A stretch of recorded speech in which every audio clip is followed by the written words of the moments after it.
Hey there YouTube, Wrestling Optimus here, back with my action figure review of AEW's All In from Wembley Stadium in London, England. Sorry this took so long, I was busy and it takes a while to get all these pictures, but better late than never. Anyway, in that time the show seems to have gotten a mixed response. If nothing else, it was certainly noteworthy. So, let's get into it and take it over to the action figures. I didn't watch the pre-show, but apparently here's what happened. In a really dumb 16-man tag team match, where baby faces and heels don't matter, Private Party, Arya Daivari, Alex Reynolds, John Silver, Satnam Singh, Jay Lethal, and Anthony Ogogo, some pictured here, take on Kyle Fletcher, Rocky Asuka Romero, Kip Sabian, the Dynamite Kid Tommy Billington, Leo Rush, Action Andretti, and Top Flight, none pictured here. Dante hits Daivari with a frog splash for the win. In mixed tag action, Chris Statlander and Stokely Hathaway take on CMLL World Women's Champion Willow Nightingale and Tomohiro Ishii. Ishii pins Stokely so Willow gets to pick the stipulation for her singles match with Statlander in 2 weeks. We get another absolutely ridiculous multi-man match, this time only 10 men, as double champion The Natural Dustin Rhodes, Ross and Marshall Von Erich, with Kevin Von Erich, Sammy Guevara, and Katsuyori Shibata take on the Cage of Agony, Bishop Khan, Toa Leona, and the Machine Brian Cage, and the Undisputed Kingdom's Matt Taven and Mike Bennett. Dustin Rhodes pins Matt Taven for the win, then Kevin Von Erich starts an Iron Claw party on the heels. And finally, Saraya and Harley Cameron, along with members of the Knight family, try to cut a promo where Saraya claims to be the best female wrestler from England, only for Jamie Hayter to make her long-awaited return and beat up Harley when Saraya runs away. The main card opens with a 4-way London Ladders match for the AEW World Trios Championships as Christian Cage, Killswitch, and Nick Wayne of the Patriarchy defend against the House of Black, Juice Robinson and the Guns of the Bang Bang Gang, and the makeshift team of Claudio Castagnoli, Wheeler Yuta, and Pac. I was literally holding a Wheeler Yuta figure at the store the other day, but chose something else instead. Now I'm mad because I should have bought it. Immediately, Christian heads to the back while everyone else beats up on each other with tables and the titular ladders. Once they're all down thanks to a Brody King tope, Cage comes running back out for the sneaky victory, but Brody manages to stop him. Christian tries to run away again, but the rest of the field gang up on him. However, that allows Mother Wayne to try climbing a ladder only to get stopped by the Guns. Killswitch intercepts them and runs wild while Nick Wayne hits Brody with a cutter through a table. Killswitch climbs the ladder and could easily win, but Christian insists on grabbing the titles for himself. Predictably, he's too slow and gets stopped by the Guns once again. After interference from Mother Wayne, Christian starts climbing the biggest ladder available while Killswitch guards him and the crowd chants Luchasaurus. But Buddy Matthews, who was a non-factor to this point, sprints up the ladder faster than I've ever seen anyone do in this kind of match and confronts Christian. He fights off Killswitch, but it ends with both of them falling through a table. Killswitch picks up Christian and pushes him up the ladder, only for Pac to intercept him this time. He shoves Cage onto Killswitch, climbs up, and retrieves the belts to become a 2-time Trios champion alongside members of the Blackpool Combat Club? Guess those rumors about the Lucha Bros are true because ironically, Death Triangle appears to be dead. Still, other than giving the bastard his Wembley moment, I'm not quite sure why Tony couldn't give these titles to one of the actual trios on his roster, but what do I know? Either way, it was a fun match and I'm really happy for Pac and his countrymen. In a literal blood feud, Mariah May, winner of this year's Owen Hart Cup tournament, challenges Timeless Toni Storm for the AEW Women's World Championship in Mariah's hometown of London. Weirdly, she comes out to little fanfare, while Tony gets a fittingly grand cinematic entrance definitely worth a watch if you can find the clip online. After dominating most of the match, Mariah stops to kiss Nigel McGuinness, dropkick Luther, and bitch slap her own mother. What a heel! But Tony recovers, hits a hip attack, and a Storm Zero on the steel steps, then goes over to confront Mariah's mom in her bosom. Mina Shirakawa watches on from a suite as Tony can't bring herself to use a shoe on her bloodied former protege. Mariah has no such qualms, however, as she nails the Timeless One with knees to the front and back of her head, followed by Tony's own Storm Zero to get the pin and become your new AEW Women's World Champion. More importantly, Toni Storm has once again lost the title in Wembley against a British challenger, despite being the clear crowd favorite. If she turned timeless last time, I can't wait to see which way her psyche breaks this time. I haven't had a chance yet to open up the Hook figure that I bought recently, but regardless, next up, he takes on the Learning Tree, still a terrible name, Chris Jericho for the FTW title. Unfortunately, Fozzy gets to say they played Wembley again, as Jericho sings himself to the ring. As for Hook, if he loses, he can't challenge for his dad's belt ever again. Speak of the devil, Taz replaces Nigel on commentary. Thanks to FTW rules and the presence of Big Bill and Brian Keith, it's basically a 3-on-1 from the start. On top of that, Jericho introduces cricket balls to the equation for some English flair. He also brings out a cricket bat that says, "Hi guys!" Apparently the Redwood is super over in the UK. The crowd sing and chant for Big Bill relentlessly, even as he chokeslams the babyface through a barbed wire table. Hook fights back and pulls off his eye patch. He can see after all, just like what Moxley did against Jericho in the early days of AEW, but as Taz would say, I digress. Big Bill catches an inadvertent pull cue to the head and falls through a conveniently placed table. Brian Keith goes to interfere, but Taz has had all he can stands and he can't stands no more. He gets up from commentary and puts the bad apple in a Taz mission while Hook puts Jericho in the red room. The Learning Tree taps out as Hook becomes the new and 3-time FTW champion. Taz and Hook embrace at ringside. Yay! Now can we please retire this stupid belt? I'm not a fan of the Young Bucks, but they're up next, defending the AEW Tag Team titles against FTR and the Acclaimed. FTR come out dressed as the Hart Foundation, while Matthew and Nicholas come out dressed like the Beatles from their Sgt. Pepper's era. Meanwhile, the Acclaimed get huge "Oh, scissor me daddy" chants from the fired up crowd before Max gives a decent rap, but certainly not one of his best, which is disappointing given the stage.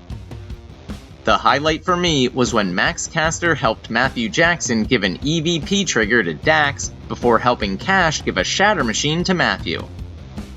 With the ref distracted, Matthew tries to hit Bowens with the title, but takes a famouser on the belt from Daddy Ass instead, to one of the biggest pops of the night so far. The Acclaimed nail the arrival and the mic drop for a near fall, but it's broken up. Cash takes out the Acclaimed and himself with a tope, then Matthew hits Dax with a title belt before the Bucks hit an EVP trigger for the win and to retain their AEW Tag Team titles. Can someone please explain why these idiots get the clean win in Wembley? But hold up, we're not done yet. Suddenly, the victorious Young Bucks are confronted by the grizzled Young Veterans, Zach Gibson and James Drake, formerly of NXT and NXT UK fame, and I can only assume soon to be recognized as the AEW World Tag Team Champions. If you hate Gibson, shoes off. Unfortunately, the Bucks sneak away as GYV beats up FTR and the Acclaimed. Great debut, but trash booking otherwise. The Casino Gauntlet match is next, with 21 participants at random intervals, and unlike a Royal Rumble, it can end at any time, so being first is actually an advantage. This is for a Money in the Bank style world title shot whenever and wherever the winner chooses. Orange Cassidy is out first with a great entrance video in the style of Mr. Bean. He's followed by Kazuchika Okada. Then, arguably the biggest surprise and pop of the night, it's British legend Nigel fucking McGuinness. He looks great and even hits a Tower of London. Kyle O'Reilly is next, serving as the second member of the conglomeration. He's followed by Zack Sabre Jr., who gets another huge pop from the UK crowd. That gets even bigger when he steps up to Nigel. Roderick Strong is next, followed by the Ring of Honor World Champion Mark Briscoe, marking the third member of the conglomeration. They team up and take out the field.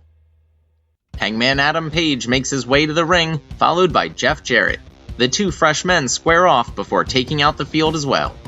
Jeff gets powerbombed to the floor by Hangman, who tries to attack Karen Jarrett, only to be saved by Ricochet! Yet another huge pop, but this time with equally huge pyro.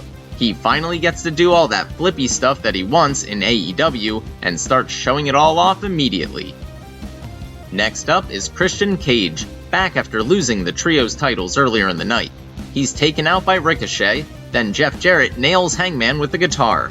Christian hits Nigel with the spear, but he can't get the cover. Finally, Killswitch comes out, but he's introduced as Luchasaurus. Christian looks shocked, but just when it seems like the dinosaur is gonna turn on him, he hits Kyle O'Reilly instead with the chokeslam. Then, he helps Christian get the pin. That's weird. Anyway, Christian now has a guaranteed title shot down the line. Oh, by the way, 9 people never entered the match. This was a dumb concept. The aerial assassin Will Ospreay gets an epic Assassin's Creed-style video package and an equally ridiculous entrance, complete with breakdancers and, of course, tons of pyro. Meanwhile, the American champion, MJF, comes out in an outfit I can only describe as Uncle Sam meets Apollo Creed. Once in the ring, he's showered with red, white, and blue streamers under a giant American flag, with the stars replaced by MJF's face. The match itself is centered around Will's reluctance to use the Tiger Driver, but also has the classic MJF taunts and insults, along with plenty of Ospreay's one-of-a-kind high-flying offense. Max does a kangaroo kick, Will hilariously takes out a cameraman with a hidden blade, then he accidentally takes out the ref, allowing MJF to sneak in a low blow and a shot with the belt, but Ospreay kicks out. Apparently, MJF's Dynamite Diamond ring was stolen recently, so he goes to use some kind of brass knuckles, but a masked person stops him. It's the return of Daniel Garcia. Guess he worked out that contract. The distraction allows Ospreay to hit a hidden blade before finally getting up the nerve to hit the Tiger Driver. The ref crawls in and makes the count. Your new American champion? Not so fast. Will refuses to accept the belt as Christopher Daniels arrives with the old international title. Strangely, the women's mid-card title has more prominent billing than the world title, but whatever. Next, the CEO Mercedes Moné defends her TBS championship against Dr. Britt Baker, DMD. The Doctor's entrance is fairly understated, especially compared to the champ, who arrives to a fanfare of trumpets in a stagecoach with a corgi, flanked by Buckingham Palace guards. It's not a very good match, had no heat, and the crowd couldn't care less. Towards the end, Mercedes gets caught trying to use the title belt. While the ref scolds her, Camille goes to use the other title belt, but Britt pulls an Eddie Guerrero and pretends to be knocked out. This leads to an ejection, but why? That should have been a DQ where Britt wins but the title doesn't change hands, making it a dumb strategy for the dentist to employ. This really took me out of a match that didn't have much going for it to begin with. Anyway, despite Britt thwarting all of Mercedes' tricks, the CEO retains with her crappy finisher. What a waste of time. And now for something completely different. Darby Allin challenges Jack Perry for the TNT title in a coffin match. During his entrance, Taz explains that Darby glued thumbtacks to his face earlier. It's weird, but does protect him from headshots later on. Perry enters with a dumb-looking goat mask. Rather than the cemetery aesthetic of your typical coffin match, this one has more of a funeral motif, including what is clearly a casket, not a coffin. Regardless, Darby goes for one of his trademark suicide dives, but misses Perry and slams into the casket. Jack dumps some real glass on the canvas as the crowd sings, "Oh, cry me a river," but Darby uses his skateboard to put the scapegoat through his own gimmick. After battling up the ramp, Jack throws Darby off the stage through some tables. Then, he tapes Darby's hands and legs together, puts him in a body bag, and drags him down to the coffin casket. He puts the bag in, gives Allin a running knee to the head for good measure, spits on him, and closes the lid to win and retain. Not only did they give Jack Perry, of all people, Darby's first ever loss in a coffin match, but this was yet another crappy finish on a disappointing pay-per-view. It's not over though. We get what Jim Cornette calls afterbirth, as the Young Bucks come down with a gasoline can and dump it on Darby. Perry goes to light it on fire when suddenly, it's Sting! The Icon is retired from in-ring competition, but this isn't a match. He walks down, bat in hand, to make the save, no-sells a chair shot, then hits the Bucks with a double Scorpion Death Drop as the crowd goes wild. Good old JR joins commentary because it's time for the main event. After a cool intro package, Bryan Danielson gets to come out to the final countdown for his career versus title match with the champion Swerve Strickland. Some guys I don't know introduce and wrap Swerve to the ring after an already over-the-top entrance befitting of a world champion. Swerve takes control in the early going, busting Bryan open and asking why he has to do this in front of Danielson's family. But predictably, Bryan makes a comeback and plays the hits. The Danielson family actually play a big role throughout, being used as inspiration by Bryan and the target of ridicule by Swerve. At one point, Swerve shockingly no-sells the Bo Psycho knee and hits a house call, followed by the big pressure, but somehow Danielson kicks out. Suddenly, Hangman Page comes from out of nowhere and starts fighting with Nana, only to be dragged out by security. Back in the ring, Danielson nails Swerve with a few more knees, then puts him in the label lock. After some hand fighting, Strickland taps out. Your winner by submission and the new AEW World Champion, the American Dragon Bryan Danielson. His family joins him in the ring, along with the BCC and Pac, as an insane amount of fireworks go off and the final countdown blares over the loudspeakers in a scene reminiscent of WrestleMania 30. A very nice final image, but I'm left wondering how much AEW can actually do with a champion everyone knows will retire the next time he loses. But that's not for me to figure out. There were plenty of interesting surprises and cameos, and lots of massive pops, but nothing quite big enough to compensate for the length, subpar wrestling, Will Ospreay in the main event aside, and all the terrible finishes. I'll admit I've been down on AEW for a while now, but this pay-per-view didn't exactly change my mind. It was mid, so it gets a mid-grade of C. Alright, that'll do it for AEW All In from Wembley Stadium in London, England. Let me know what you thought in those comments down below.